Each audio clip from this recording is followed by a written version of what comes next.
Que Dieu soit béni pour sa parole. Nous bénissons le Seigneur pour la vie des frères et sœurs, pour la communauté.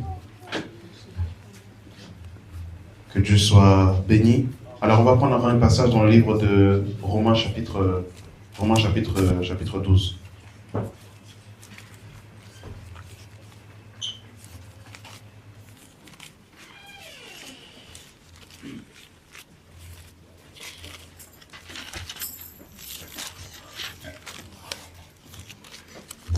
Romains 12, le verset 2.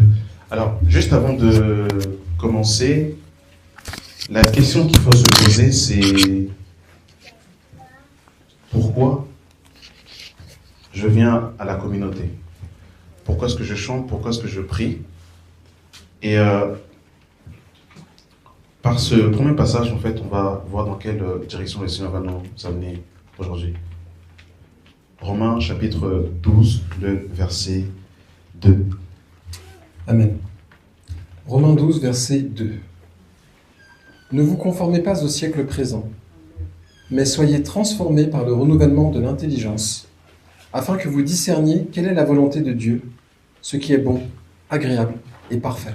Amen. Ne vous conformez pas au siècle présent, mais soyez transformés Amen. Par le renouvellement de l'intelligence. Alors aujourd'hui, on va parler de la transformation. Amen. Es-tu réellement transformé? La religion, c'est tout un sorte de dogme, de pratiques, de règles et de préceptes qui changent l'extérieur, mais qui ne changent pas l'intérieur. Alors que l'évangile de Jésus-Christ change l'intérieur. Il transforme l'intérieur, et il ne transforme pas que l'intérieur, il transforme aussi la pensée. Amen. Le but de l'évangile, de nos cantiques, de nos exhortations, de nos témoignages, de nos prières, a un seul but, c'est la transformation. Est-ce que tu peux nous dire la définition du mot transformer dans Romains chapitre 2? Amen. Alors le mot transformer vient du grec métamorphoust, ce qui signifie littéralement changement profond, intérieur, de nature, comme une chenille qui devient papillon. Amen. Donc là, dans ce siècle présent, Nabila, il faut être transformé. S'il n'y a pas de transformation, on est corrompu. Tu peux lire le passage pour qu'on puisse bien comprendre le contexte. Amen. Donc je vais déjà planter le décor. Andrés, il faut qu'on soit transformé. Amen. C'est-à-dire que il faut qu'on se regarde au miroir, mais pas au miroir, pas le miroir physique, au miroir de la parole, Noé, et qu'on se dise du 1er janvier au 31 décembre, est-ce que j'ai été transformé? C'est ça en fait en vérité le but de l'évangile. Amandine, si aujourd'hui on est venu, on prend les transports en commun, c'est pas pour voir un homme, c'est pour voir Jésus au travers des hommes afin d'être transformé. Parce que si on n'est pas transformé, on est religieux. Si on n'est pas transformé, on est dans la mort spirituelle. Amen. Le but de l'évangile, c'est de nous transformer. Relis Romains 12, le verset 2. Ne vous conformez pas au siècle présent, mais soyez transformés par le renouvellement de l'intelligence, afin que vous discerniez quelle est la volonté de Dieu, ce qui est bon, agréable et parfait. Amen. Donc le discernement, c'est de permettre de discerner entre le bien et le mal. Et nous sommes dans une génération où on veut nous corrompre, où on veut nous pervertir, où on veut qu'on puisse adhérer au siècle présent. Donc être chrétien, c'est pas simplement avoir un cœur changé, mais c'est aussi avoir aussi une mentalité changée. Amen. Deuxième passage, 2 Corinthiens chapitre 5, le verset 17. Alors, on est d'abord en train de planter le décor et vous allez voir dans quelle pensée le Seigneur veut nous conduire ce matin. Amen. Donc déjà, en fait, on a vu ici que nos pensées doivent être changées. Ne vous conformez pas au siècle présent, mais soyez transformés par le renouvellement de l'intelligence. Donc il y a l'intelligence qu'on a héritée de nos parents, qu'on a eu à l'école, mais aussi une intelligence spirituelle qui doit être changée. Amen.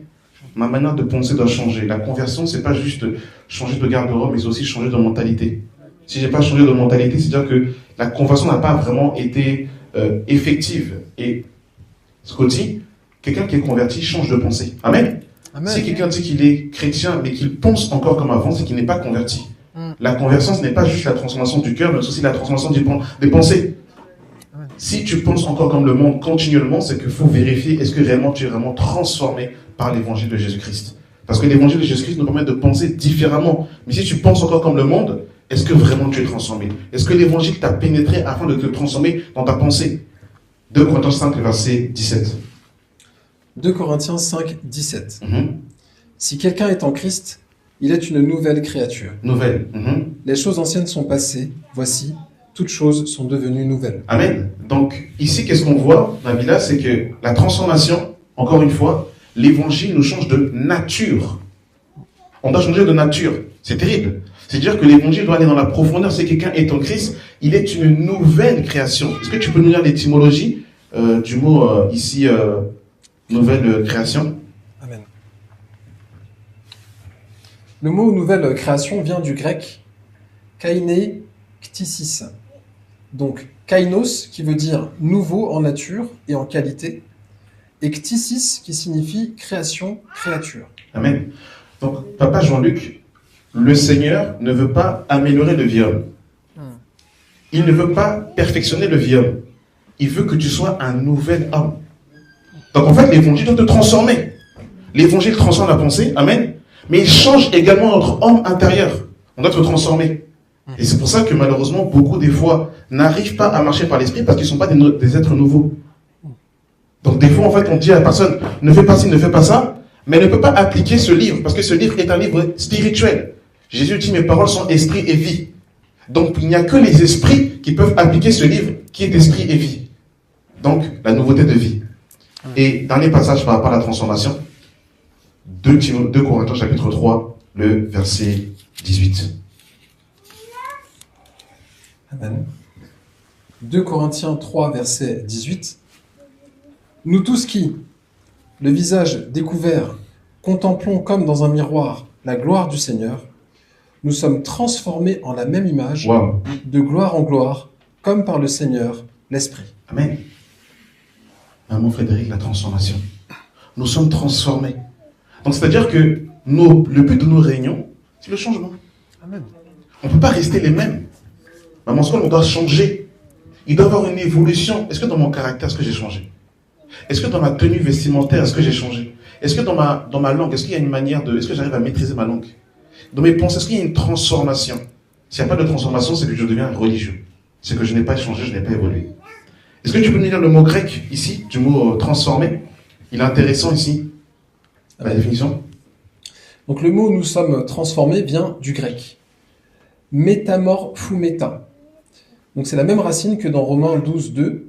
Mais ici, il s'agit de la transformation progressive et continue. Waouh! Donc c'est-à-dire, en fait, on voit c'est qu'il y a une transformation progressive et continue. Et pour transformer, qu'est-ce que je dois faire? Je dois observer Jésus-Christ. Si, quand je le regarde, je suis transformé continuellement, en permanence, il change quelque chose en moi. Amen. Donc, Gabriel, changement d'esprit, changement de pensée et changement continu.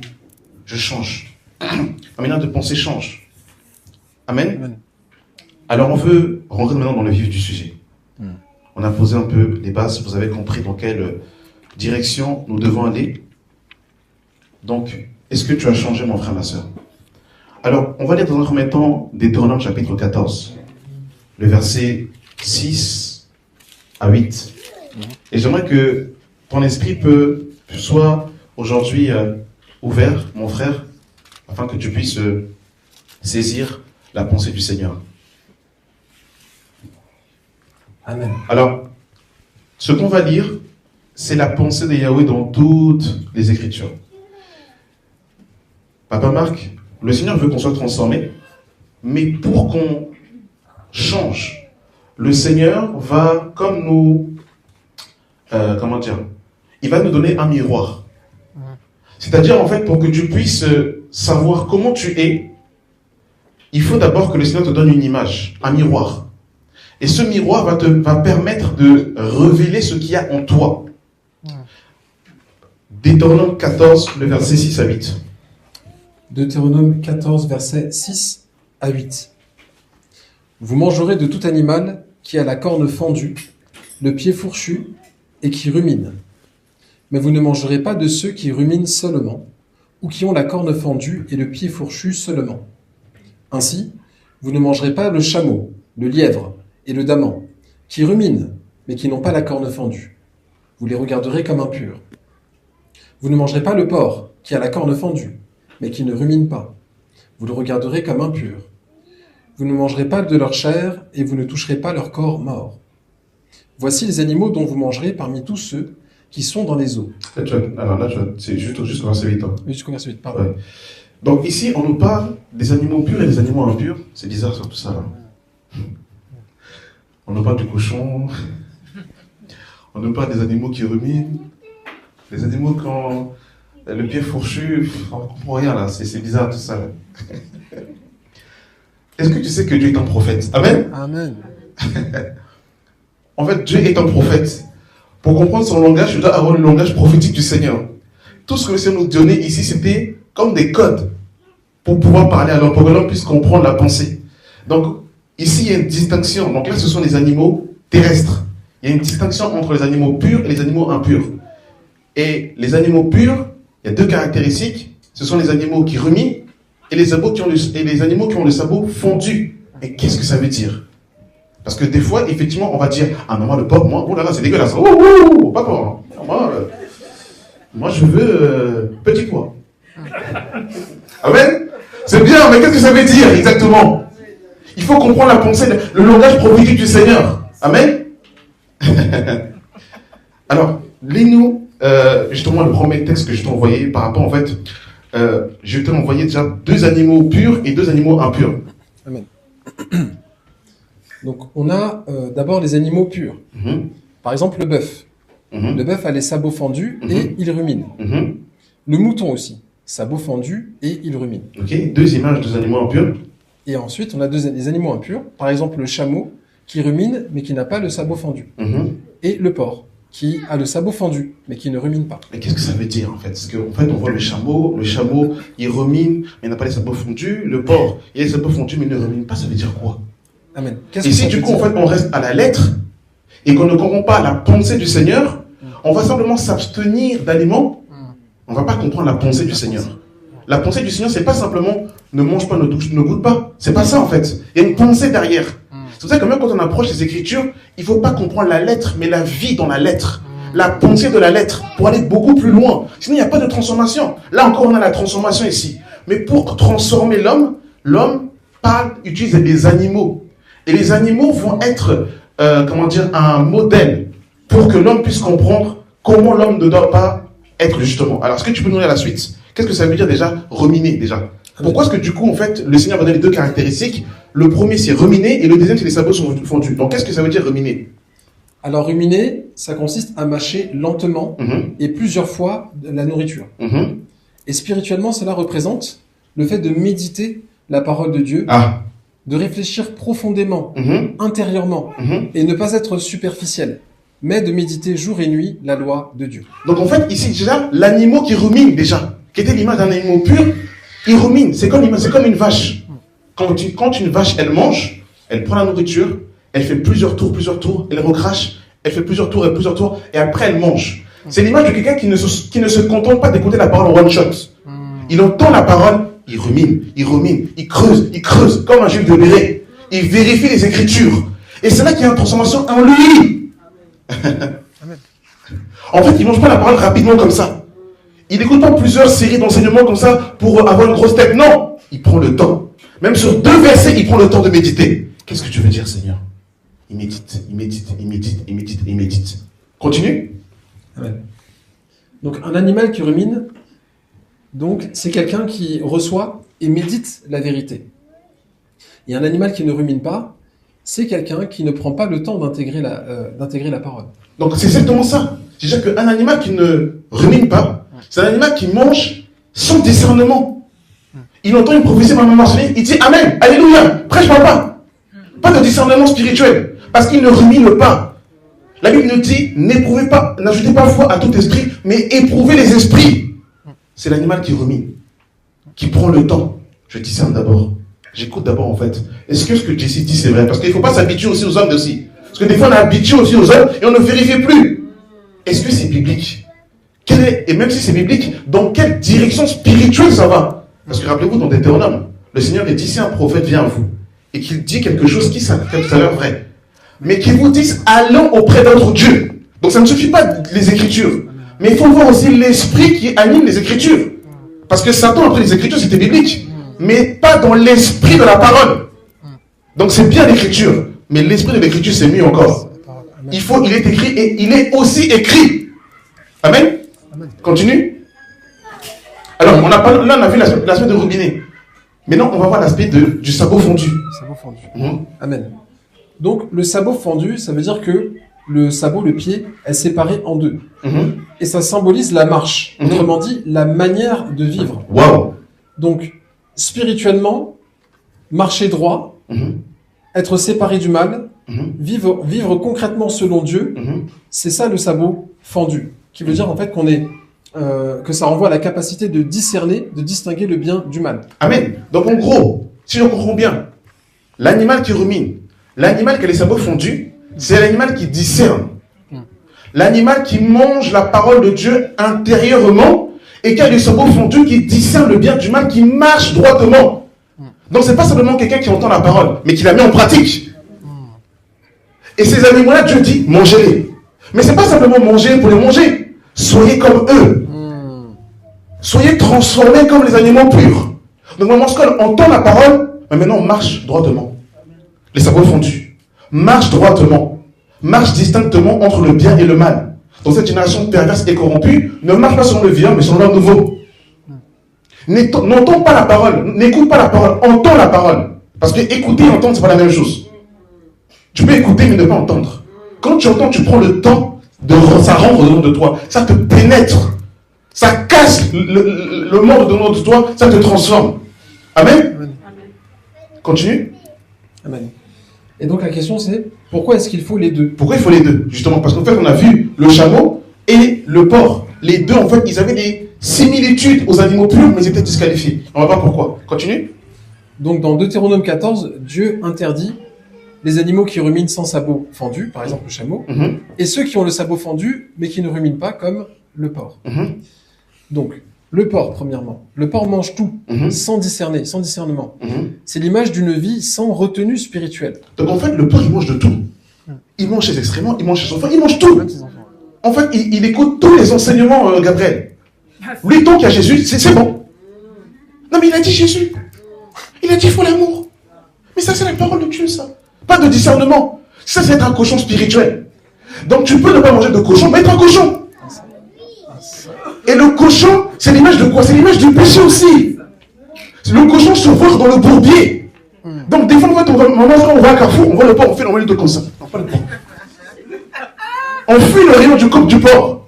Mais tu peux importe dans ton attitude, dans ton comportement. Est-ce que tu es réellement lavé par la parole de Dieu? Et c'est ce que Pierre dirait dans 2 Pierre chapitre 2. C'est qu'il y en a, après avoir entendu la parole, ils sont retournés à leur vie. Ils sont comme la truie. Après s'être lavé, elle s'est jetée dans le bourbier. Ce sont les personnes qui n'ont pas la considération de la purification de leur ancien péché dans mon code, qui ne marquent dans la sanctification littéralement. Et ce qui est terrible avec le porc, c'est que le porc, il a des sabots fondus. Ça veut dire qu'il a l'apparence de la piété. Ce sont des gens, quand tu vois l'assemblée, ils sont bien habillés. Tout droit, comme les témoins de Jéhovah. Tu dis non, lui vraiment c'est le cousin de Moïse. Parce qu'il a les sabots fondus. C'est l'apparence de la piété. C'est la religiosité. C'est les personnes qui ont des déguisements. Non, lui il est bien, lui. Il a les sabots fondus. Mais qu'est-ce qu'il mange? Quelle est sa nourriture? Et c'est là qu'on voit si vraiment la personne est vraiment changée. Continue, frère. Amen. Et après ça, on va avoir donc les sabots fendus. Donc par exemple, le chameau, qui rumine, mais qui n'a pas le sabot fendu. Donc ça, c'est l'image d'une personne qui médite, mais qui ne marche pas droit. Donc ça, c'est l'image des personnes qui parlent tout le temps des Écritures. Méandra, il est écrit. La Bible dit Méandra. Il faut obéir à la parole de Dieu. Mais il ne marche pas selon la parole de Dieu. Il cite les Écritures, parce qu'il rumine. Mais le sabot n'est pas fondu. Donc il n'y a pas la vie de Dieu. Il y a la lettre, mais il n'y a pas la vie de la lettre.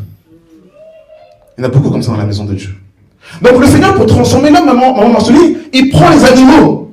Il dit, regarde, lui tu manges pas. Mais c'est pas simplement, mange, ne mange pas. Comprends leur pensée, sois transformé. Ne sois pas un religieux. Ne sois pas un chameau. Ne sois pas un porc, mais sois comme une vache qui mange doucement.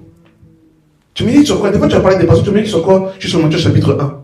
La semaine d'après, tu médites sur je suis sur Matthieu chapitre 1. Encore! Oui, mais je prends le temps. Parce que la généalogie, j'ai découvert dans la généalogie de Jésus. Amen. J'essaie de comprendre pourquoi dans la généalogie de Luc et de Matthieu, des fois, c'est pas la même chose. Qu'est-ce que ça veut dire? Pourquoi il n'y a que des hommes et là, il y a une femme? Qu'est-ce que ça veut dire? La méditation. Je rumine. Je prends le temps. Waouh! Chaque détail dans la parole de Dieu a son importance. Waouh!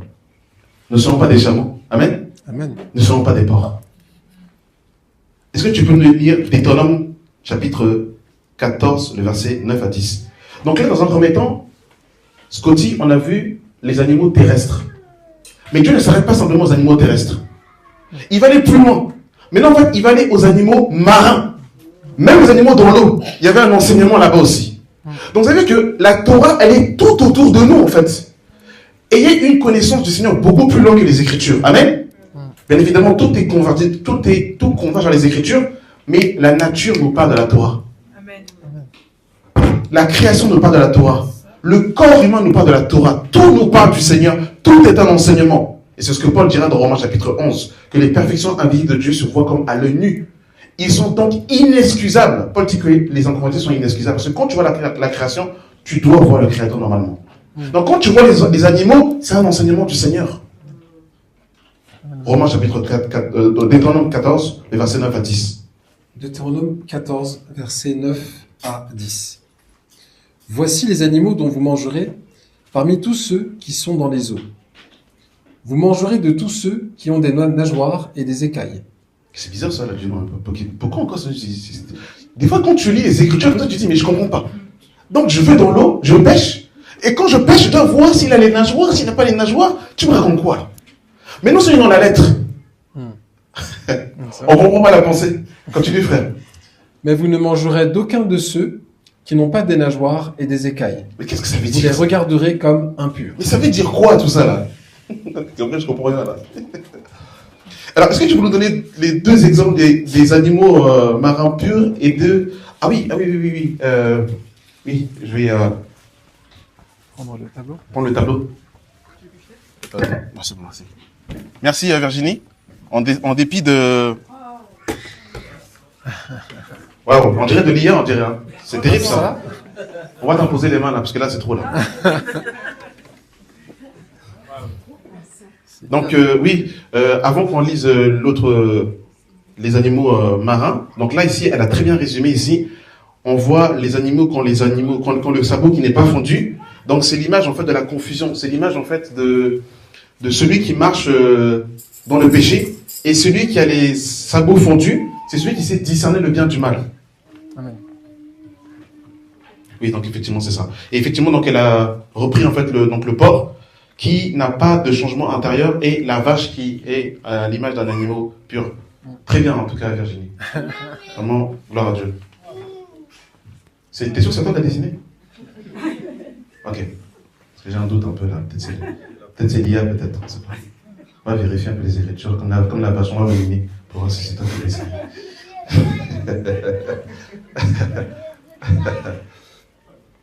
Alors oui, tu peux reprendre... Amen. Oui. Donc là, on va voir donc deux exemples d'animaux aquatiques purs. Donc ce sont ceux qui ont des nageoires et des écailles. Et on a par exemple le saumon et le thon. Ok. Voilà. Et ensuite, on a les animaux aquatiques impurs.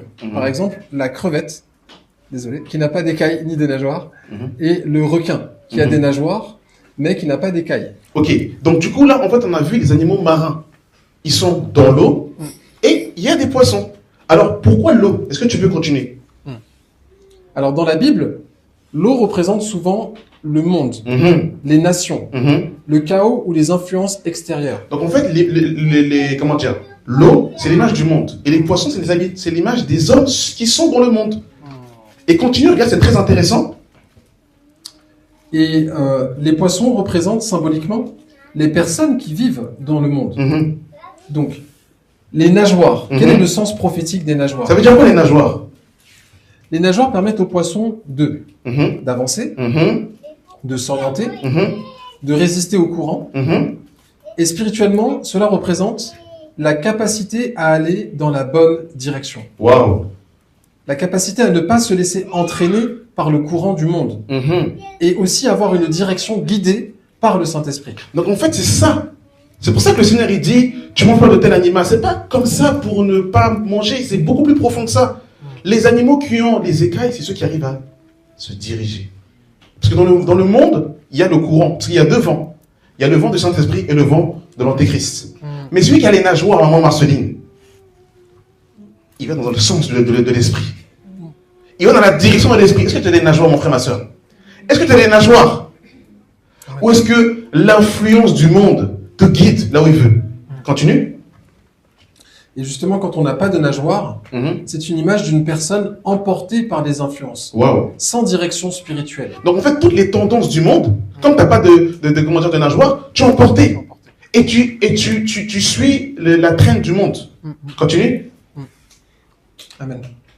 Et puis après, on a les écailles. Et donc, quel est le sens prophétique des écailles? Les écailles sont une protection. Donc spirituellement, elles représentent une protection contre l'impureté, une barrière contre le péché, une identité mise à part. Donc en fait, les nageoires, c'est bien, c'est la direction, mais les nageoires, ça ne suffit pas. Il faut aussi avoir les écailles, qui est l'image en fait en gros de l'armure du chrétien, pour résister. Pour résister aux traits enflammés du malin. Pour marcher dans la sanctification, dans la crainte de Dieu, la protection du Seigneur. Vous savez comment c'est profond la pensée du Seigneur? C'est pas juste je ne mange pas. Les nageoires pour la direction, les écailles pour la protection. Scotty. Parce que le diable veut nous attaquer. Il faut les écailles. Tout ça, parce qu'il y a des écailles. Quelle image de la peau de Jésus. Amen. Est-ce que tu as des écailles, mon frère? Est-ce que tu as les nageoires pour bien nager comme il faut? Vous avez vu le requin? Le requin, et vous avez vu le caractère du requin aussi. Parce qu'il y a aussi des traits de caractère aussi. Quand par exemple vous voyez le porc, quand vous voyez par exemple le chameau, ils ont des traits de caractère qui des fois sont l'image de l'homme animal. C'est pour ça qu'on parle de l'homme spirituel et de l'homme animal. L'homme, son Dieu, est un animal. C'est terrible. C'est pour ça que je lui dirais, allez dire à ce renard. À ça? Parce que l'homme, des fois, l'homme est un animal. Continue, frère. Amen. Donc sans écailles, c'est l'image en fait d'une personne qui est exposée, qui est vulnérable à tout ce qui l'entoure. Voilà. Donc pourquoi est-ce qu'il faut les deux? Eh bien, comme pour les animaux terrestres, Dieu demande une double condition. Donc sans nageoire, il n'y a pas de direction. La vie, elle est contrôlée par le monde. Et sans écailles, il n'y a pas de protection. Donc la vie est ouverte à toutes les influences. Donc les nageoires plus les écailles, c'est l'image prophétique d'une personne qui vit dans le monde, mais qui sait où elle va, donc elle a une direction spirituelle, et qui est protégée. Donc elle est sanctifiée et elle est séparée. Amen, gloire à Dieu. Amen.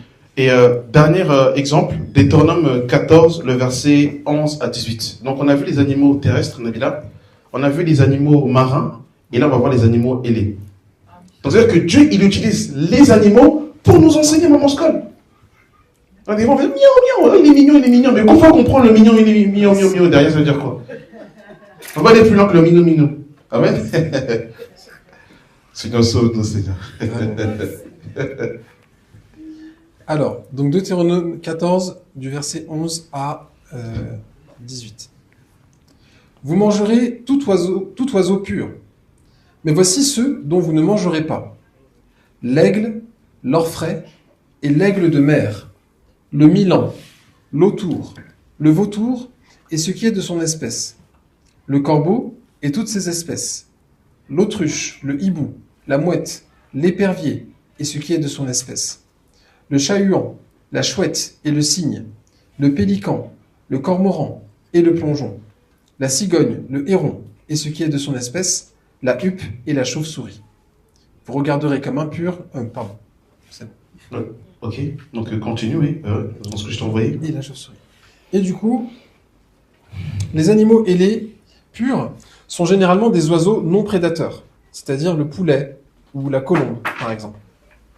Et les animaux ailés impurs sont souvent des oiseaux prédateurs ou charognards, par exemple l'aigle ou encore le vautour. Ok, alors maintenant, pourquoi est-ce que le Seigneur il a interdit ces animaux? Est-ce que tu peux nous dire?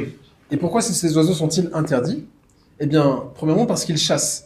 ils déchirent, ils vivent de chair morte ou de sang. Et le sens prophétique de ça, c'est qu'en fait, ils vivent par la violence, la domination, la destruction, esprit qui se nourrit de ce qui est mort.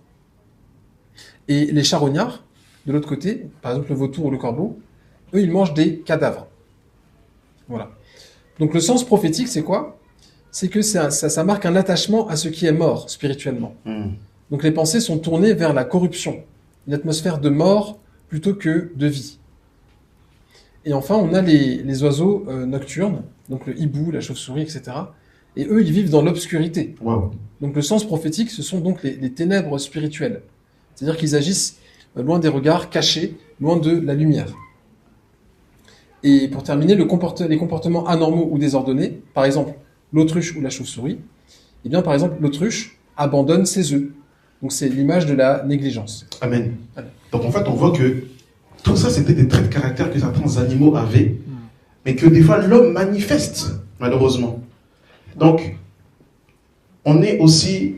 en fait, ce que le Seigneur voulait faire comprendre aussi, c'est que tu peux manger quelque chose, mais il ne faut pas que tu deviennes cette chose-là. Il faut que dans ton caractère, tu sois changé, transformé. En fait, ce que le Seigneur voulait faire comprendre, en fait, c'est que la Torah, elle n'est pas juste orale, mais elle doit te transformer dedans de toi. La Torah, c'est pas simplement des règles et des préceptes, c'est pas simplement des commandements, mais tu dois devenir une Torah vivante.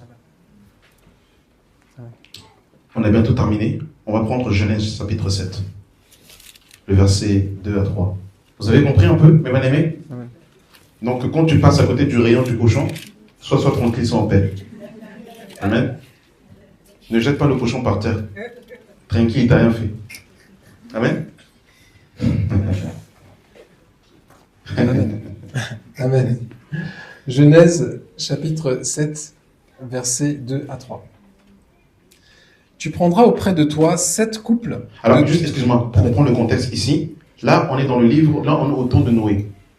Donc, au temps de Noé, les hommes sur la terre se méconduisent, et le Seigneur, justement, à cause de la méchanceté du cœur de l'homme, le Seigneur décide de détruire la terre. Donc, il demande à Noé de construire un arche, et ensuite, il demande à Noé de prendre les animaux, mais pas n'importe quel animal. Est-ce que tu peux justement le lire pour qu'on puisse comprendre le contexte? Amen. Tu prendras auprès de toi 7 couples de tous les animaux purs, le mâle et sa femelle, une paire des animaux qui ne sont pas purs, le mâle et sa femelle. 7 couples aussi des oiseaux du ciel, mâles et femelles, afin de conserver leur race en vie sur la face de toute la terre. Amen. Ok, donc Noé devait prendre des animaux purs, mais également des animaux impurs. Amen. Donc en fait, on voit que les animaux purs, les animaux impurs ont commencé déjà avant Moïse. Avant Noé. Mais ça veut dire quoi exactement? Pourquoi est-ce que Noé devait prendre, maman m'a mentionné, des animaux purs et des animaux impurs? Et pourquoi est-ce qu'il devait les faire entrer dans l'arche? Parce que l'arche, c'est Jésus-Christ. Amen. Les animaux purs, c'est les Juifs. Et les animaux impurs, ce sont les Grecs. Donc par là, déjà, Dieu montrait qu'il voulait sauver toutes les nations. Amen. Il voulait sauver les Juifs et les Grecs, qui soient sauvés en Jésus-Christ. Et pour confirmer que les animaux dans la Bible sont l'image de l'homme, est-ce que tu peux nous prendre Actes chapitre 9, le verset 22? Tu comprends, mon frère, ma soeur? Donc on ne peut pas aujourd'hui, Sébastien, dire que l'Église a remplacé Israël et il n'y a plus les Juifs. On ne peut pas dire non plus en fait que les chrétiens doivent devenir des Juifs. Non. Il y a les animaux purs et les animaux impurs. Les 12 apôtres vont juger les 12 tribus d'Israël et l'Église va juger les nations. Et les deux forment un corps. C'est comme l'image de l'homme et de la femme. C'était le combat de Paul qui voulait unifier les Juifs et les Grecs parce qu'il y avait tellement de dissensions dans l'Église primitive, d'où l'épître aux Galates et l'épître aux Hébreux, et d'aujourd'hui beaucoup de dérives, malheureusement. Donc, Acte chapitre 10, le verset 9. Non, Acte 10, verset 9 à 22. Ah, amen. Acte 10, verset 9 à 22. Le lendemain, comme ils étaient en route et qu'ils approchaient de la ville, Pierre monta sur le toit vers la 6e heure pour prier. Il eut faim et il voulut manger. Alors, juste arrête-toi ici. Il eut faim. Donc ça, c'est intéressant. Il eut faim. C'est-à-dire, Sébastien, la vision que Pierre va avoir, il a d'abord eu faim d'abord. Des fois, quand tu as faim, des fois, Dieu peut te donner un réma. Donc, des fois, c'est bien d'avoir faim, des fois. Parce que, en fait, c'est parce qu'il a eu faim. Et comme il va avoir faim, on lit, quand tu continues la suite, des fois, c'est bien d'avoir faim. Des fois, attends d'abord un peu, des fois. Ne mange pas par rapport à l'horloge, des fois. Mange par rapport à l'horloge biologique. Des fois, tu as mangé à midi et à 14h, tu veux manger parce que la doctrine te dit qu'à 14h, il faut manger. Que Dieu nous aide. Continue. Il eut faim et il voulut manger. Pendant qu'on lui préparait à manger, il tomba en extase. Il vit le ciel ouvert et un objet semblable à une grande nappe attachée par les 4 coins, qui descendait et s'abaissait vers la terre, et où se trouvaient tous les quadrupèdes et les reptiles de la terre et les oiseaux du ciel. Et une voix lui dit, « Lève-toi, Pierre, tue et mange. » Ouh là là, c'est terrible ce que Dieu lui dit là. Donc le Seigneur, dans Deutéronome 14, qui nous avait établi toute une liste d'animaux qu'il ne faut pas manger. Là, Pierre, il a faim. Il tombe en extase, il voit une nappe, et il voit des animaux impurs. Maintenant, Dieu lui dit, tue et mange. Est-ce que c'est le même Dieu qui m'a parlé là? C'est bizarre là. Qu'est-ce que tu veux me dire? Continue. Mais Pierre dit, « Non, Seigneur, non. car je n'ai jamais rien mangé de souillé. » Moïse a dit que ça c'est mort, ça, Moïse. Moïse il a dit ça c'est mort, c'est KO. Donc en fait, Loïc, il rentre dans des versets avec le Seigneur. Des fois Dieu nous parle, mais on ne répond pas des versets au Seigneur. C'est terrible ça quand même, hein? Non mais Seigneur, tu me dis ça, non mais Matthieu 4 dit ça. Non mais est-ce que tu as bien compris Matthieu 4? Continue. Et pour la seconde fois, la voix se fit encore entendre à lui. Ce que Dieu a déclaré pur, ne le regarde pas comme souillé. Mais c'est terrible ça. Ça veut dire qu'en vérité, l'animal n'est rien. En vérité. C'est ce qu'il y a dans l'homme le problème. C'est pas l'animal le problème. C'est le cœur de l'homme. Continue. Cela arriva jusqu'à 3 fois. Donc 3 fois. Et aussitôt après, l'objet fut retiré du ciel. Donc des fois on est têtu des fois. Des fois Dieu parle plusieurs fois parce qu'on est têtu. C'est vrai que des fois on prêche la même chose. Ça rentre bien. Amen. Continue. Tandis que Pierre ne savait en lui-même que penser du sens de la vision. Mais qu'est-ce que ça veut dire ça là? Voici, les hommes envoyés par Corneille, s'étant informés de la maison de Simon, se présentèrent à la porte et demandèrent à haute voix si c'était là que logeait Simon, surnommé Pierre. Et comme Pierre était à réfléchir sur la vision, l'Esprit lui dit, « Voici 3 hommes qui te demandent. » Maman, des fois on fait des songes, on ne comprend pas qu'est-ce que ça veut dire, on a des visions. Des fois il faut attendre un peu. Il y a la réponse après. Attends un peu, des fois tu vas te répondre après. Parce qu'il était là, il dit, qu'est-ce que ça veut dire ça là? Les animaux impurs, on me dit de manger, ça veut dire quoi? Juste après, continue. Amen. Lève-toi, descends. Ah oui. Verset 18. Attendez. 20, pardon. Lève-toi, descends et pars avec eux sans hésiter, car c'est moi qui les ai envoyés. Pierre donc descendit, et il dit à ces hommes, « Voici, je suis celui que vous cherchez. Quel est le motif qui vous amène ?» Ils répondirent, « Corneille, centenier, homme juste et craignant Dieu, et de qui toute la nation des Juifs rend un bon témoignage, a été divinement averti par un saint ange de te faire venir dans sa maison et d'entendre tes paroles. » Amen. Donc en vérité, les animaux impurs, c'était les païens. Amen. Amen. C'était les païens. En fait, c'est ça que ça voulait dire en fait. Parce que Pierre, quand on lit la suite du verset, il ne voulait pas aller chez Corneille. Parce que la loi lui disait qu'un juif ne peut pas aller chez un non-juif. C'est la souillure. Donc lui, pour lui, il ne voulait pas. Et c'est ça que Dieu voulait l'enseigner. Donc les animaux impurs que Pierre a vus, c'était l'image des païens. Parce que Jésus dit, allez et faites toute une nation des disciples. Mais les juifs voulaient s'accaparer l'évangile, ils voulaient rester qu'entre eux.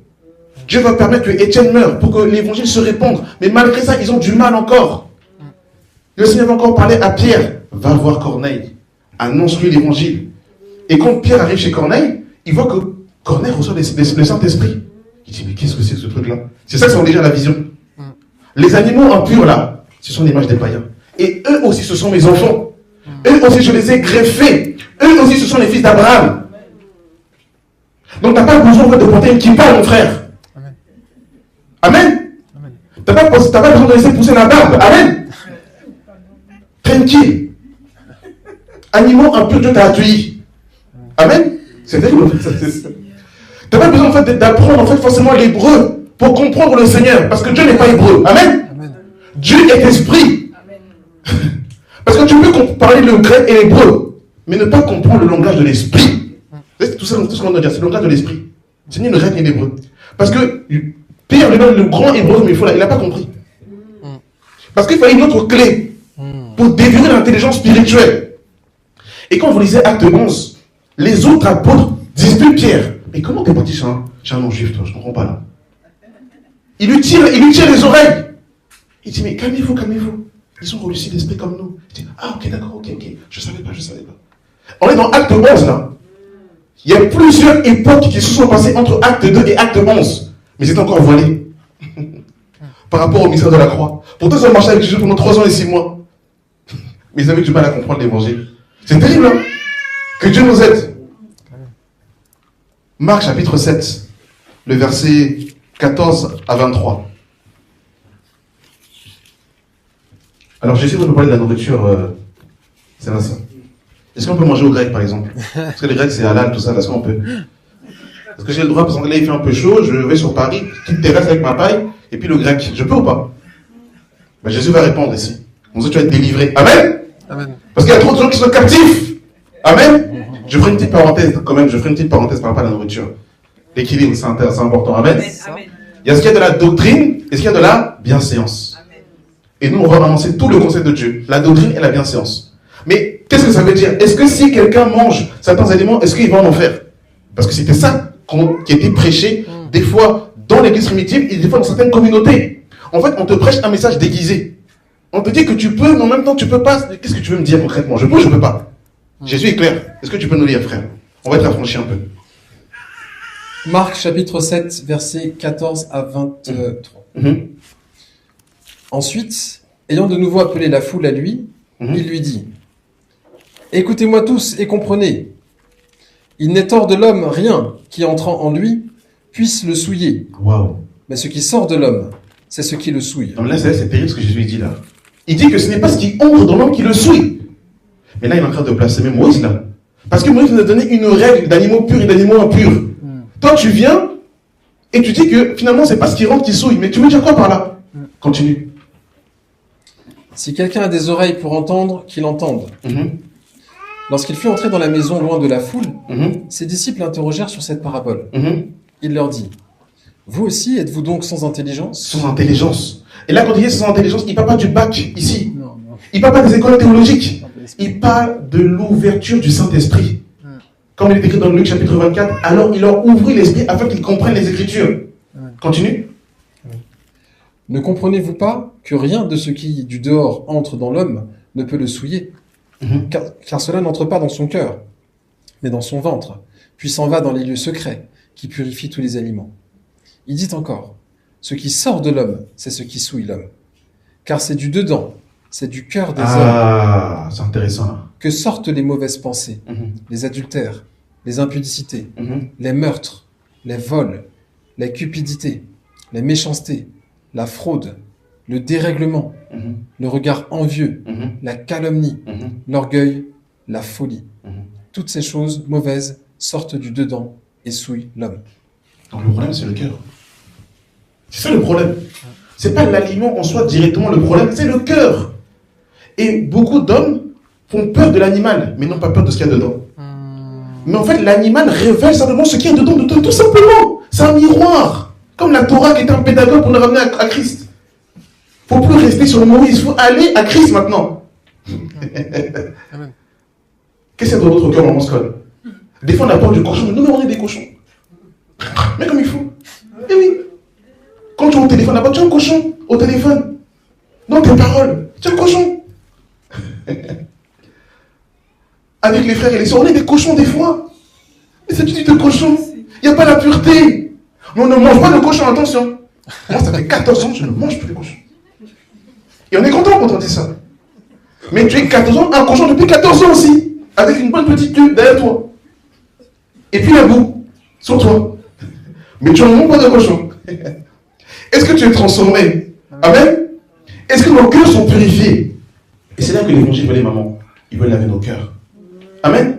On terminera par ces derniers passages. Est-ce que tu peux nous lire 1 Corinthiens chapitre 8 à partir du verset 8?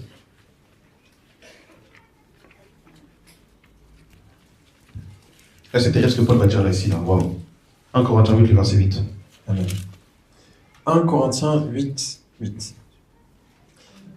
Ce n'est pas un aliment qui nous rapproche de Dieu. Wow. Si nous en mangeons, nous n'avons rien de plus. Si nous n'en mangeons pas, nous n'avons rien de moins. Donc là, c'est terrible ce qu'il dit, la Paul ici. Là.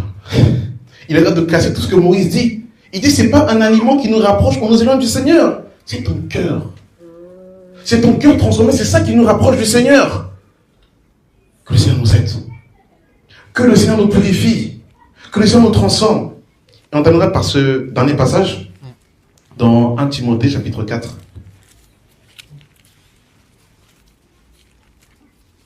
Alors, la nuance que je voudrais faire, du moins je dirais la sagesse que je voudrais apporter, c'est que, effectivement, dans 1 Corinthiens chapitre 10, il est écrit mangez de tous ceux qui seront sur les marchés.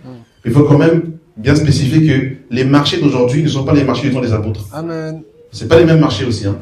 L'agroalimentaire, le sucre, tiens, même si vous faites une petite étude, hein, vous regardez 100 ans en arrière, le taux de sucre que l'on consomme aujourd'hui il y a 100 ans n'a rien à voir. C'est pour ça que le taux de diabète, le taux de cancer a explosé parce que, effectivement, la quantité de nourriture que nous mangeons déjà est devenue trop excessive, la quantité de sucre que nous consommons est devenue trop excessive.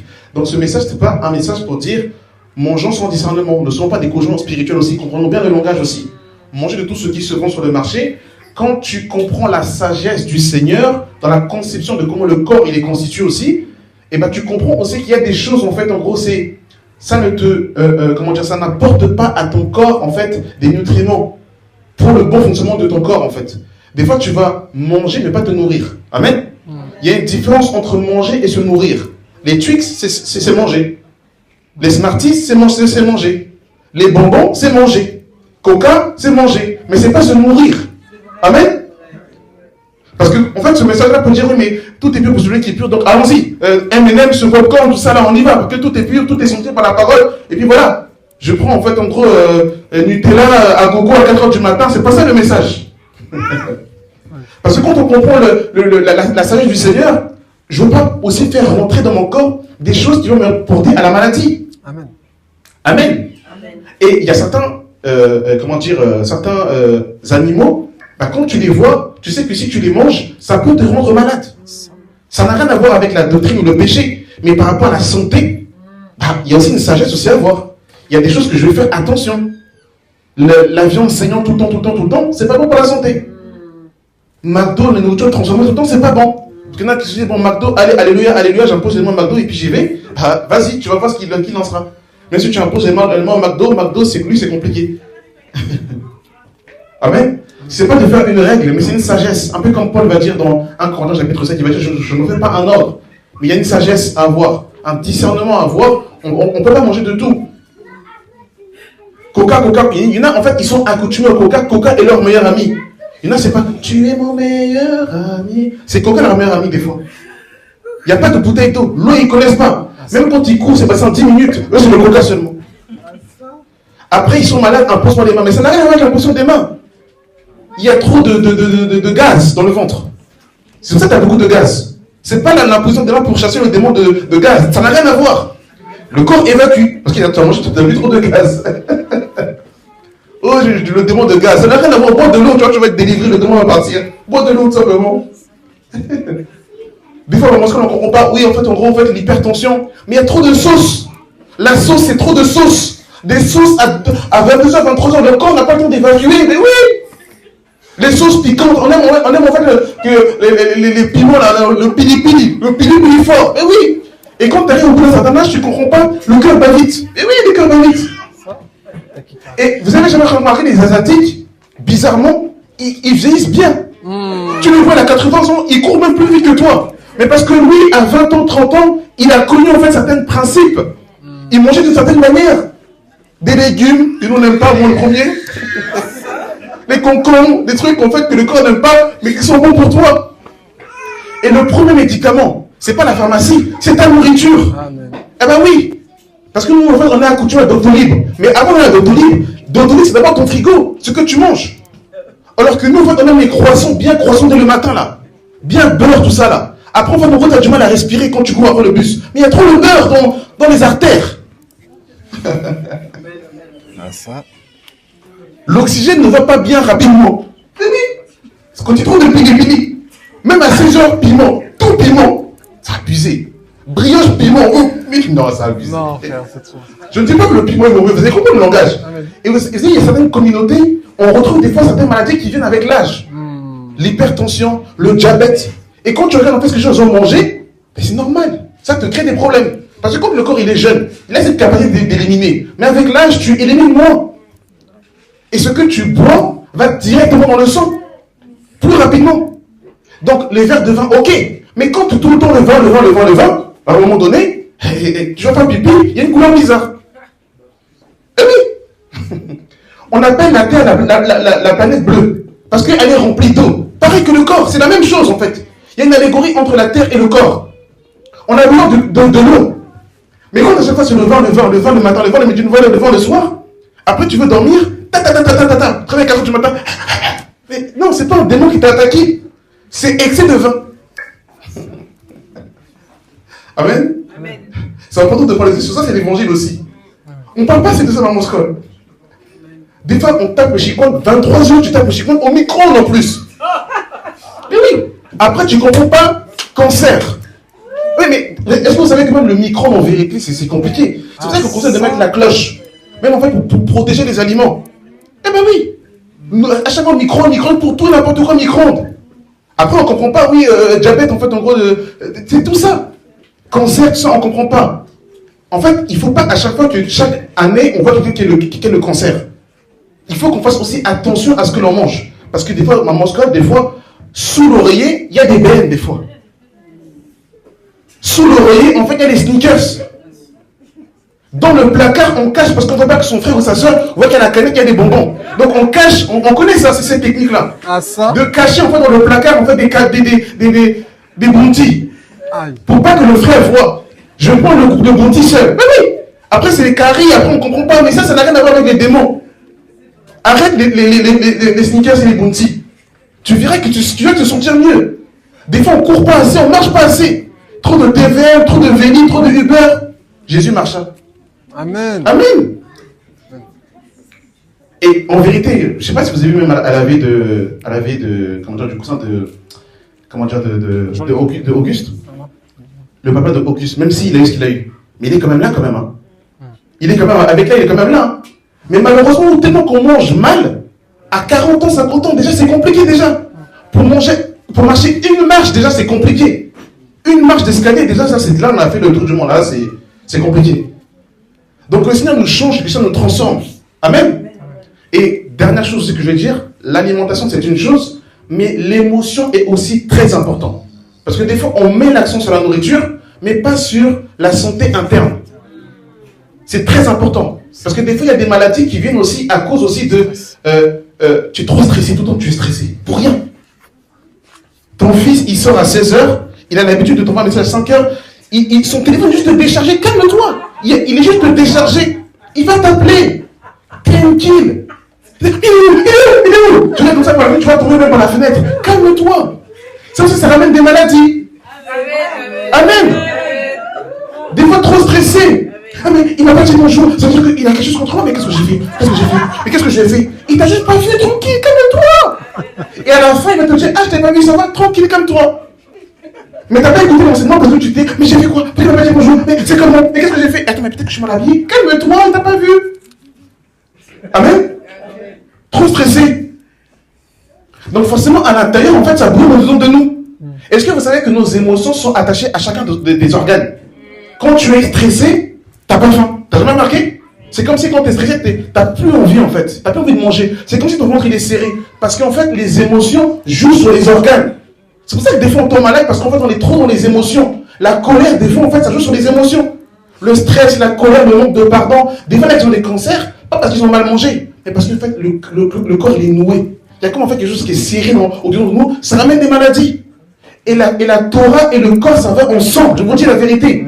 On ne peut pas dissocier la Torah de... En fait, la Torah, les 613 commandements, c'est exactement comme la constitution de l'être humain. Ça va ensemble. Donc, des fois, en fait, la santé intérieure, ça fait du bien. Des fois, va un peu au soleil et marche, ça fait du bien aussi. Le soleil qui te tape ton crâne, là, ça évacue un peu le stress. Je vous assure. Les AVC, vous croyez, ça vient de les AVC?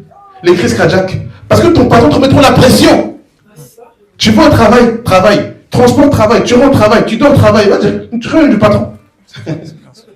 Après, tu arrives à 42 ans, le cœur est bloqué. Oui, parce que C'est réel, c'est vrai. le stress, des fois ça fait du bien. Allons un peu à Dubaï, Sébastien. On peut se prendre un peu l'air un peu. Si on peut des tours ambulantes. Des fois tu sors, tu vas en fait en gros sur Paris, prends un peu, voilà, tu prends un peu une boisson avec une paille, ça fait du bien. Amen. Ça fait du bien, ça fait pas du bien. Amen. Des fois on est trop spirituel. Le Shabbat aussi, on parlera du Shabbat. Toutes ces choses, en fait, c'est un enseignement. Pourquoi est-ce que si des fois d'autres avaient, parce que Dieu avait dit qu'à un moment donné, l'homme, stop, tu arrêtes de travailler, calme-toi. Sauf que l'homme a enlevé le Shabbat. Il n'y a plus le repos. On travaille, à un moment donné, tu arrives, tu as fait une crise là-bas. Il n'y a pas de repos. On est tout le temps super actif.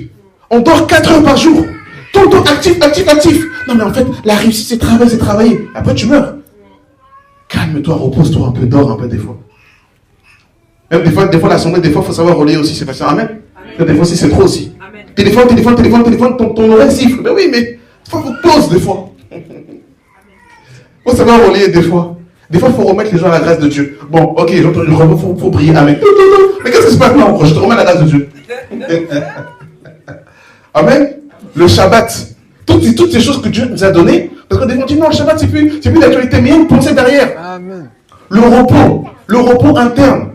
Des fois, maman, il faut savoir décharger. T'as entendu des problèmes? Ok, j'ai entendu, mais je mets ça de côté, je dors d'abord. On verra ça demain. Dors, des fois, mon frère, dors. Des fois, ça fait du bien. On lève le réveil. Dors, des fois, même à 10 heures. Ça fait du bien, des fois. Amen. Le corps a besoin de récupérer. À chaque jour, je fais sa peine. C'est ça. Mais lui, c'est bien, je t'envoie un message. Pourquoi il n'y a qu'une barre? Mais il dort, laisse-le dormir. Ne l'appelle pas. À 11h, il va se réveiller, 20h, il répond tranquille. Nous, on envoie un message, la personne répond tout de suite. Mais la personne écoute son corps. Là, le corps dit, je suis fatigué, j'ai trop bossé. Pause. Ah, mon muscle. Amen.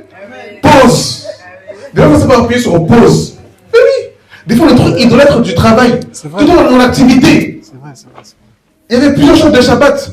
La 7e année, la terre ne devait pas, en Israël, la 7e année, il ne devait pas avoir d'agriculture. La terre devait se reposer. C'est un enseignement. Pause. Nous, on n'a pas de pause. Travailler plus pour gagner plus. Travailler 42 heures, 50 heures. Après, tu meurs là-bas. Avant même de te marier, tu es déjà mort. 2 jours avant. Mais qu'est-ce qui s'est passé? Il ne s'est pas levé. Et 50 heures de travail. Le frère nous avait donné le témoignage. Amen. On va s'arrêter là. Amen. Que Dieu soit loué.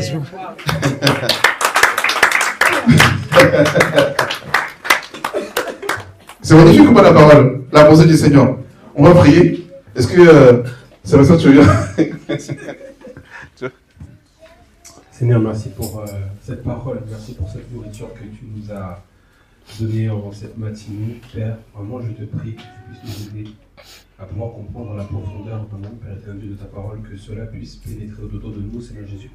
Que nous ne puissions pas, vraiment, Père, des auditeurs oublieux, et que vraiment, Père, cela puisse vraiment interpeller nos consciences, que nous puissions ne pas être dans la surface et dans la profondeur, Père éternel Dieu.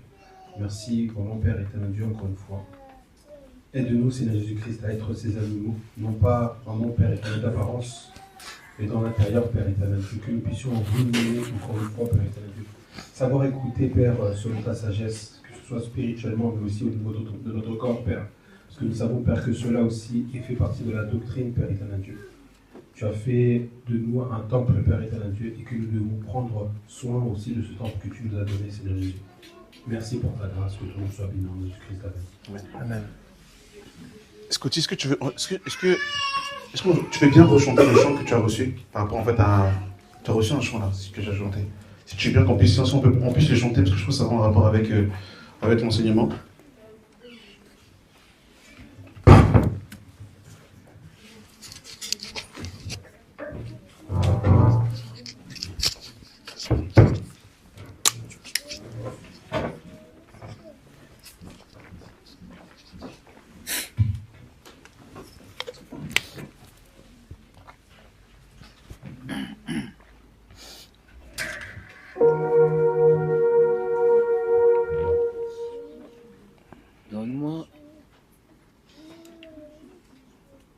Donne-moi un cœur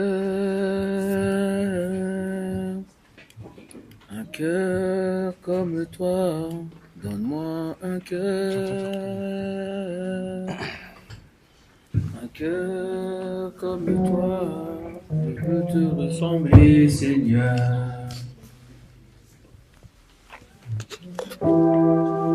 Je veux te ressembler, Seigneur.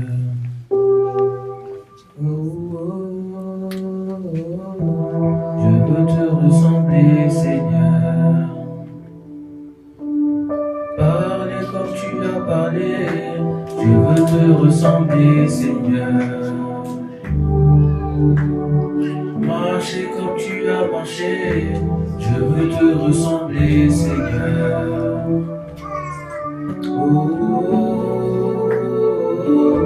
Je veux te ressembler, Seigneur. Donne-moi un cœur. Donne-moi un cœur comme toi. Donne-moi un cœur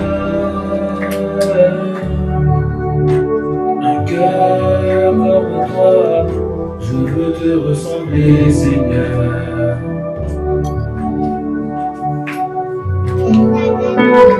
Je veux te ressembler, Seigneur. Parler comme tu as parlé, je veux te ressembler, Seigneur. Marcher comme tu as marché, marcher comme tu as marché, je veux te ressembler, Seigneur. Parler comme tu as parlé, comme tu as parlé, je veux te ressembler, Seigneur. Marcher comme tu as marché, je veux te ressembler, Seigneur. Parler comme tu as parlé, je veux te ressembler, Seigneur. Marcher comme tu as marché, je veux te ressembler, Seigneur. Donne-moi un cœur,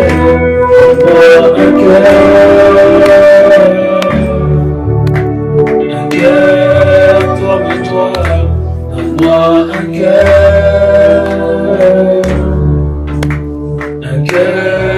comme toi. Je veux te ressembler, Seigneur.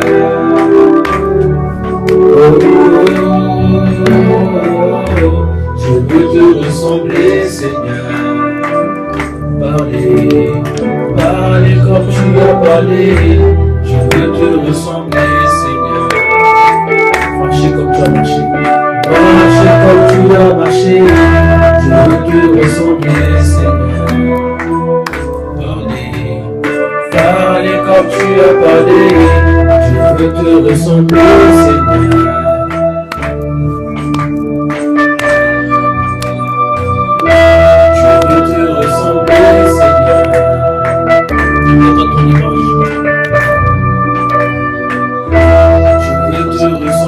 Seigneur, être semblable à toi. Je veux te ressembler, Seigneur. Parler comme tu as parlé. Je veux te ressembler, Seigneur. Marcher comme tu as marché. Marcher comme tu as marché. Donne-moi un cœur comme toi. Donne-moi un cœur comme toi. Je veux te ressembler, Seigneur.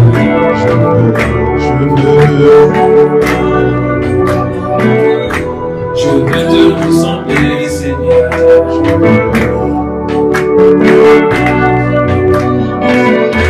Je veux te ressembler, Seigneur. Parler comme tu as parlé, je veux te ressembler, Seigneur. Marcher comme tu as marché, marcher comme tu as marché, je veux te ressembler, Seigneur. Parler comme tu as parlé, je veux te ressembler, Seigneur. Marcher comme tu as marché, marcher comme tu as marché.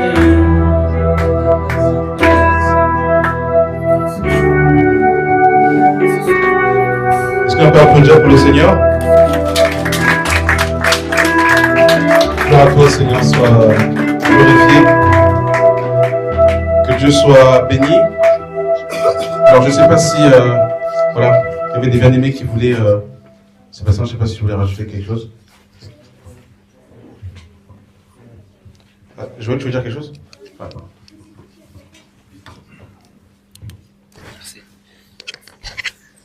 En tout cas, merci pour le message. Message très fort, franchement. En fait, la sagesse de Dieu, elle est incroyable. La vérité est...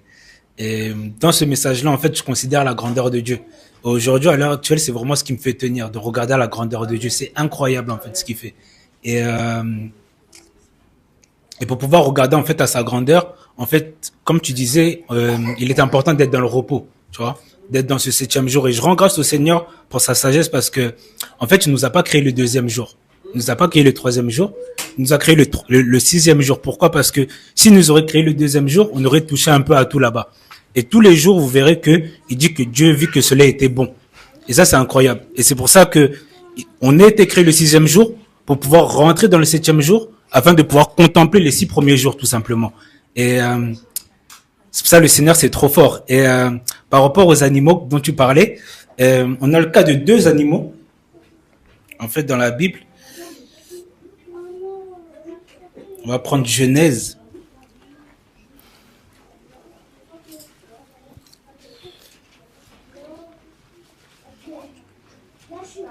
On va prendre Genèse 8, versets 7 à 9. En fait, tu disais que les animaux, en fait, il y a des traits de caractère là-bas. Voilà. Donc, et là, il y a un trait de caractère parlant. En fait, c'est lorsque Noé, en fait, il lâche 2 types d'oiseaux. Il lâche premièrement le corbeau. Ensuite, il va lâcher la colombe. Donc, il dit, il lâcha le corbeau qui sortit partant et revenant jusqu'à ce que les eaux eussent cessé sur la terre.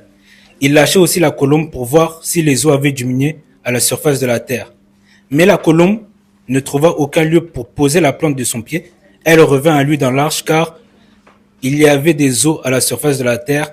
Il avança la main, la prit et la fit rentrer auprès de lui dans l'arche.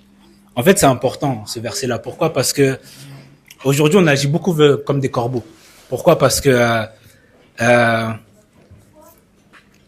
en fait, on essaie de faire les choses par nous-mêmes. Là, l'image du corbeau qui vient, et qui revient pas dans l'arche à Noé, c'est vraiment l'image de quelqu'un qui essaie de travailler par ses propres forces.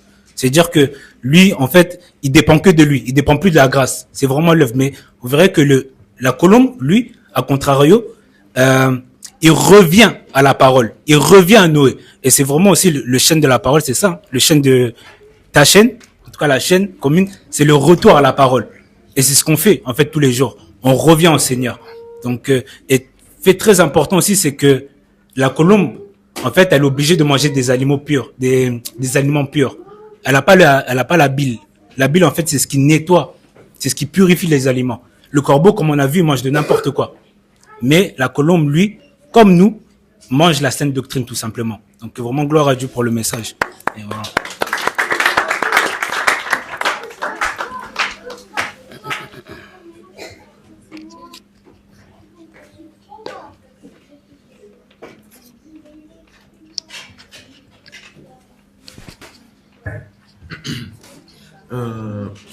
Moi, je voulais juste parler de...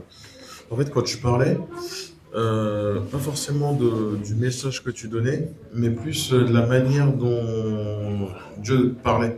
En gros, lorsque tu manifestais en fait ce que le Seigneur essayait de dire par là, etc. En fait, ce que je voyais plus, moi, c'était Christ quand il est arrivé. En fait, quand il dit quand vous avez vu le Père, vous m'avez vu. En fait, Christ, il est venu, il a donné que des paraboles au départ. Bon, il a donné plus de détails à ses disciples, mais il a fait la même chose avec le peuple juif, c'est-à-dire il leur a redonné des paraboles. Et ce que tu disais, en fait, c'était une parabole, sauf que à leur auteur, ils ne pouvaient pas le voir, parce que c'était pas, ils n'avaient pas le secret. Tandis que nous, en fait, justement, avec l'explication, on a le secret de la parabole. Je sais pas si tu vois et je voyais le lien en tout cas de Christ lorsque tu disais. Lorsque tu parlais, en fait, je voyais Christ qui parlait en parabole aux Juifs. C'est pour ça qu'ils l'ont eu comme ça et que nous, en fait, on a eu la lumière en profondeur aujourd'hui. Mais je voyais en fait cette image de Christ qui dit, je veux dire à mes intimes ce que ça veut réellement dire. Et à ceux qui viendront après, je leur parlerai en parabole. Bon, je voyais Christ à ce moment-là. C'est juste pour dire ça. Amen. Par rapport à ce que tu dis, ça fait aussi écho au songe que Nebuchadnezzar va avoir et Pharaon va avoir. Nebuchadnezzar va avoir un songe, personne ne va donner l'interprétation, Daniel va donner l'interprétation, Pharaon va avoir un songe et Joseph va donner l'interprétation. Et la Torah, c'est comme un songe. Et il faut que Joseph donne l'interprétation et Joseph, c'est Jésus. En disant, vous avez entendu, mais moi je vous dis. Donc en fait, si on comprend la Torah juste à la lettre, au pied de la lettre, on est comme dans un songe en fait. C'est comme en fait on fait quelque chose de pas clair, mais il faut que Joseph vienne nous expliquer le songe pour qu'on puisse comprendre vraiment la profondeur de la Torah en fait. Donc on a besoin vraiment du Seigneur Jésus-Christ, c'est ce que je dis, c'est exactement ça. À chaque fois le Seigneur il va toujours parler en codé et à la foule il leur parle en parabole et d'ailleurs même les disciples vont dire mais pourquoi est-ce que tu leur parles en parabole? Et il va dire à vous, il vous a été donné de connaître les mystères du royaume. Donc effectivement, les intimes connaissent effectivement les profondeurs du Seigneur.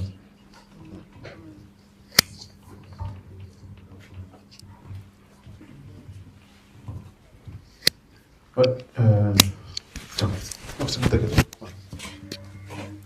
Non, juste rapidement, Jesse, est-ce que tu peux aussi peut-être, pour revenir concernant la nourriture au niveau du porc, dans Matthieu 8, comme vous le savez, lorsqu'il y avait les fous de Gadara, le Seigneur en fait a précipité les esprits dans un troupeau de porceaux. Et de ce passage-là, beaucoup interprètent cela comme en disant que les chrétiens ne doivent pas manger du porc. Donc qu'est-ce que tu peux nous dire dessus? En tout cas, ceux qui ne mangeaient pas de porc sont peut-être délivrés, peut-être, je ne sais pas. Parce que là, vraiment, en tout cas, on ne vous a pas non plus aujourd'hui. Non, blague à part, c'est... il faut être... y a pas de... Si quelqu'un ne mange pas certains aliments, même après ce message, avant de répondre à la question, il ne faut pas, mettre la pression en fait, à un frère ou une sœur qui, voilà, selon ce que lui, il pense, ne pas manger certains aliments, il faut respecter, par la grâce de Dieu, par amour. La seule chose qu'il ne faut pas faire, c'est en faire une doctrine. C'est si toi, tu ne manges pas certains aliments, n'en fais pas une doctrine pour commencer à mettre un jeu sur les gens et ne condamne pas les gens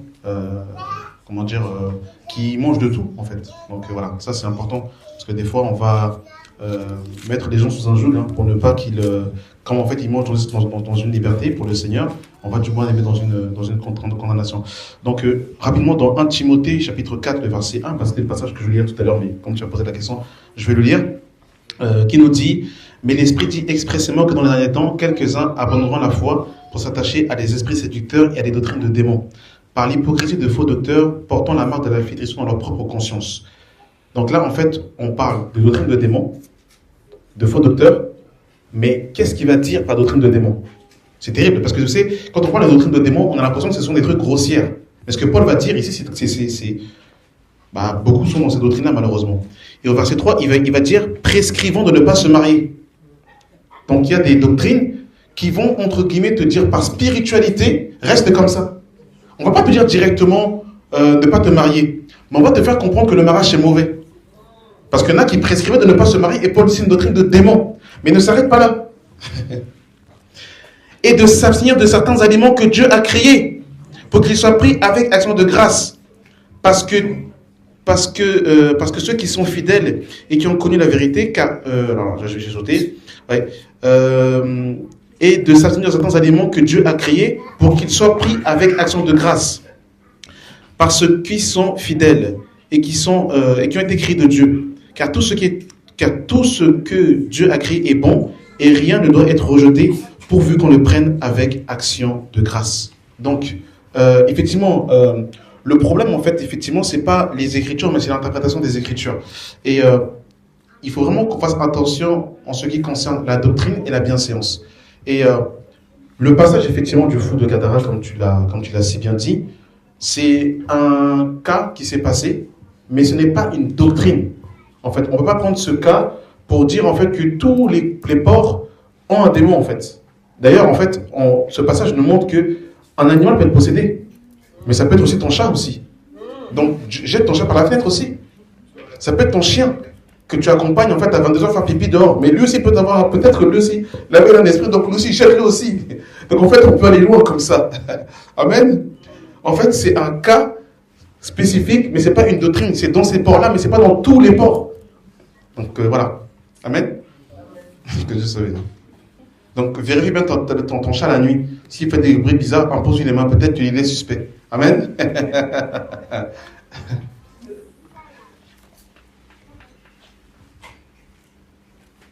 C'est bon?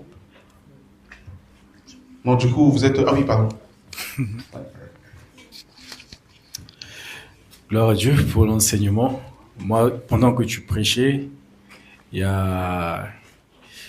en train de réfléchir par rapport à l'alimentation et j'ai compris tout de suite que quand tu parlais des animaux, des poissons, tout ça, pour nous, les enfants de Dieu, c'était beaucoup plus l'alimentation spirituelle qu'on doit avoir. C'est-à-dire quand tu as parlé des aliments qui ruminent et les aliments qui ne ruminent pas, clairement, dans ma tête, c'était clair que c'est en tant qu'enfant de Dieu, en tant qu'être spirituel, comment doit être notre marche? De quoi devons-nous nous alimenter?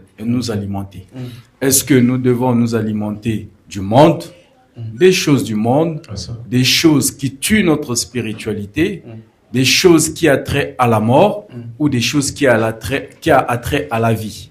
C'est-à-dire que quand tu parlais des aliments qui ruminent, d'être en permanence dans la méditation de la parole, être en permanence, aimer beaucoup la parole de Dieu, être en permanence dans le côté spirituel simplement, que de s'adonner aux choses qui tuent notre esprit, aux choses du monde. Vraiment, c'est ça qui m'a béni dans cet enseignement. Amen.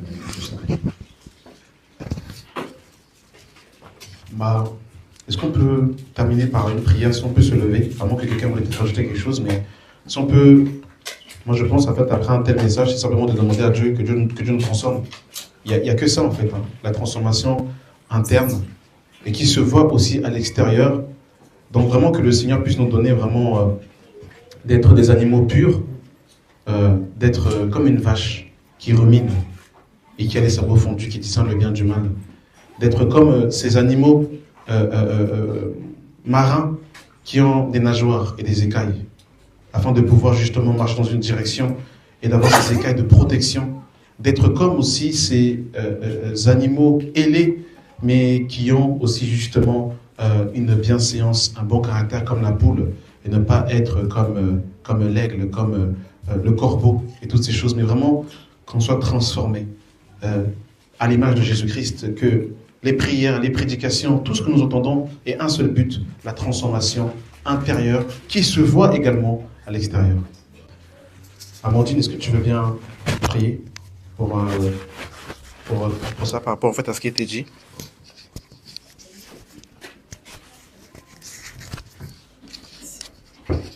Merci Seigneur pour la parole que tu nous as donnée aujourd'hui, ce matin. Je te prie Seigneur que vraiment tu puisses nous travailler Seigneur. Que vraiment Seigneur on puisse vraiment prendre conscience qu'il faut vraiment méditer ta parole, vraiment la mettre en pratique. Faire en sorte vraiment Seigneur de toujours regarder à ce que tu nous demandes, ce que tu attends de nous. Seigneur, nous voulons vraiment être changés, transformés. Nous ne voulons pas rester sur nos acquis, mais nous voulons que chaque jour, Seigneur, tu nous renouvelles, Seigneur. Que vraiment, Seigneur, tu nous purifies, que tu renouvelles nos pensées, Seigneur. Que tu renouvelles nos forces, Seigneur, mon Dieu. Que tu renouvelles, Seigneur, notre esprit, Seigneur. Que vraiment, tu nous rends forts et que tu nous montres, Seigneur, mon roi, notre avancée, Seigneur. Que vraiment, on puisse voir ta gloire dans nos vies, Seigneur. Que vraiment, on puisse voir, Seigneur, ta grâce, Seigneur, nous faire grandir, Seigneur. Permets-nous, Seigneur, de ne pas nous laisser abattre, de ne pas regarder, Seigneur, en arrière, mais vraiment toujours avancer vers toi, mon roi. Je te remercie pour ce message, merci pour cette assemblée, merci pour tout ce que tu fais pour nous, pour tout ce que tu fais dans nos vies, tout ce que tu feras encore, Seigneur, mon roi. Seigneur, bénis chacun d'entre nous, Seigneur. Merci pour ta grâce, pour tes bienfaits, Père. Amen.